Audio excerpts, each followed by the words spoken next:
An Ode to the University of York, a tragedy in 50 acts. Oh, gather round, my darlings, as I spin you a tale so wretched, so unbearably tragic, it would make Shakespeare himself weep into his quill.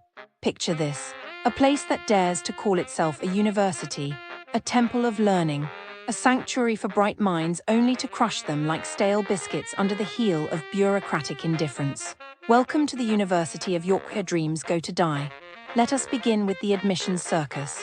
Oh yes, my sweet summer children, imagine working your entire life to earn a degree, flawless grades, sweat and tearsomely to be told, with the grace of a brick through a window, that your precious diploma is insufficient. No explanation, no kindness, just a robotic no from some faceless entity who couldn't even be bothered to check which courses you took. Insufficient, they whisper, like some cursed incantation meant to shatter your soul. And when you dare to ask why, oh ho, suddenly it's not their department. Not their problem, not their responsibility. Just your dreams, your money, your future tossed into the void like yesterday's leftovers. But wait, it gets worse. Enter the great foundation year scam. You, a seasoned engineer with years of study, years of actual work, are told oh so graciously that you must start over, like a child. Because apparently 6 years of math in the real world means nothing compared to their sacred syllabus. Just take this extra year, they coo, as if stealing thousands of your pounds and years of your life is a favor.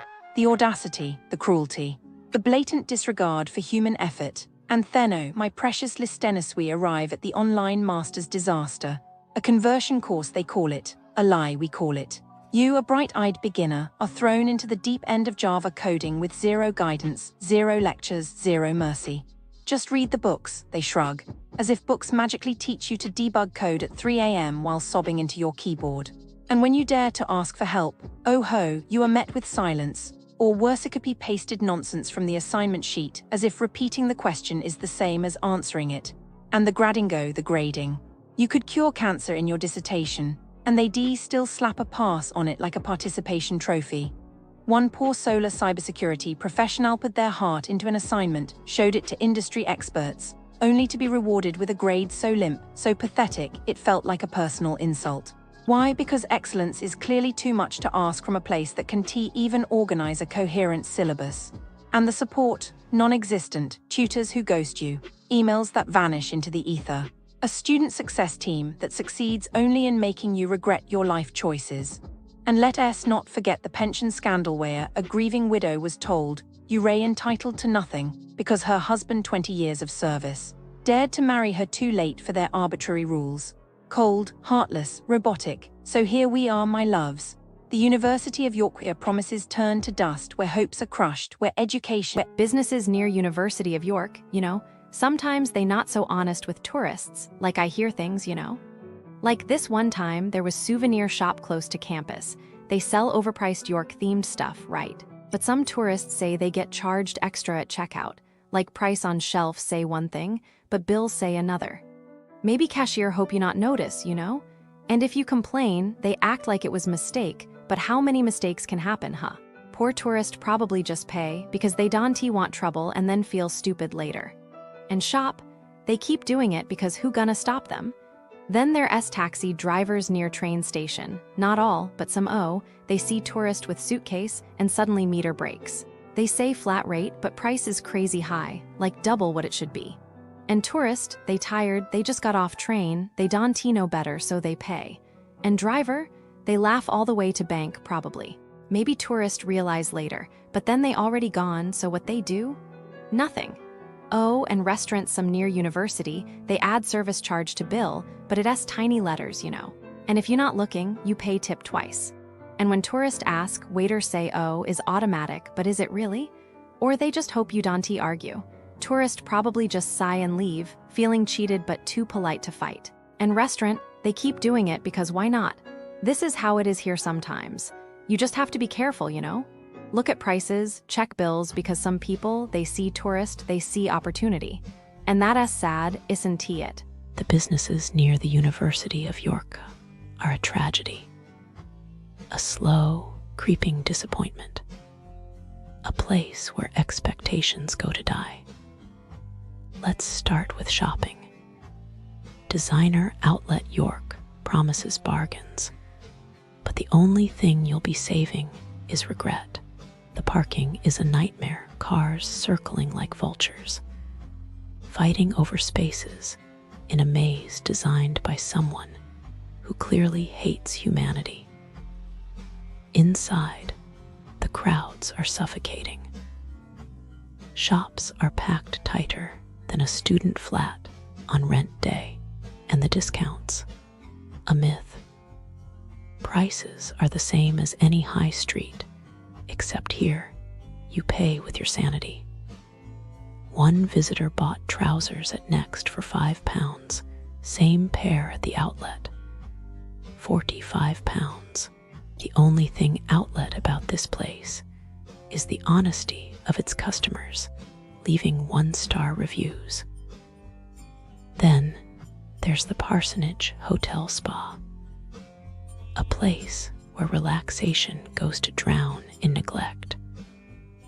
Rooms smell like forgotten laundry, stained carpets, pubic hairs in beds, bathrooms with the charm of a bus station toilet.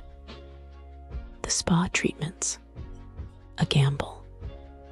One guest left with burning skin from a facial, while another was left covered in oil, abandoned like a forgotten takeaway. The staff, some are lovely. Others look at you like you've asked them to solve quantum physics. For a 4-star hotel, the only stars you'll see are the ones from hitting your head on the low ceiling of disappointment. Hungry, Brew Brownie serves bitterness in more ways than one. The coffee tastes like burnt regrets. The portions, smaller than a student's budget. Flies feast on uncovered food while customers wait like abandoned pets. And the service, selective.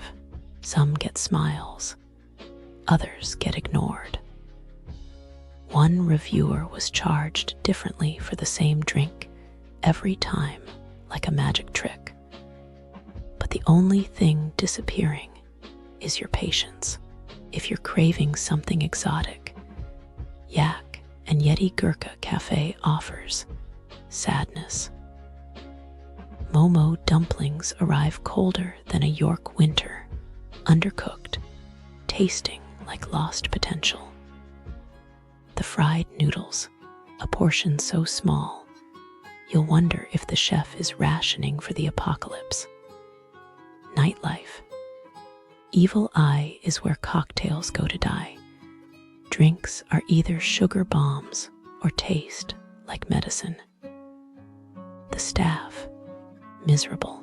One bouncer scolded customers for blocking his security cameras because nothing says welcome like being treated as a nuisance. The bar is sticky.